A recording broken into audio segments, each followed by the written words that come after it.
আজকে থেকে শুরু হলো আমাদের নবদ্বীপ পরিক্রমা। এই পরিক্রমাতে কোথায়, কোথায় গিয়েছিলাম আর কি, কি দেখেছি সেগুলো সব তোমাদের সঙ্গে শেয়ার করব। আজ হলো ডে 1 ভোর 3:30 টার সময় উঠে সেজেগুজে রেডি হয়েছিলাম। কিছুক্ষণ পর ভোরের আরতি হলো আর তারপর আমরা বেরিয়ে পড়লাম ৯টি দ্বীপ পরিক্রমাতে। আমরা প্রথমে গিয়েছিলাম মহাপ্রভুর জন্মস্থান, এই সেই নিমগাছ। আর এটি হলো প্রথম দ্বীপ, অন্তর্দ্বীপ। আর তারপর আমরা সেখানে বসে সেই স্থানের মাহাত্ম্য শুনলাম। তারপর আমাদের পরিক্রমা দল চলে গেল নদীর ঘাটে।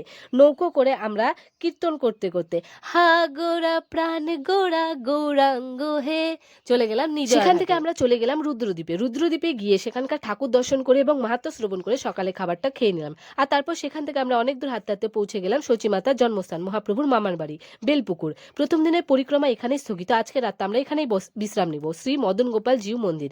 এই মন্দিরের মূর্তিটা 700 বছরের পুরনো। আর তারপর আমরা দুপুরের খাওয়া দাওয়া করে সন্ধেবেলা হলো ভাগবত পাঠ আর সন্ধ্যা আরতি। বৃন্দাবন থেকে আগত কয়েকজন মিলে কৃষ্ণ ঠাকুরের লীলা প্রদর্শন করছিল। একটা নিরামিষ ঘুগনির দোকান দেখতে পেলাম, তাই 1 প্লেট ঘুগনি চাট খেয়ে নিলাম। কিছুক্ষণ পর ইসকন থেকে আগত দল মিলে খুব সুন্দর সন্ধ্যা আরতি আর কীর্তনের সঙ্গে সঙ্গে নৃত্য প্রদর্শন করলো। আজকের দিনটা এখানে শেষ হলো। দেখা হচ্ছে ডে 2 তে।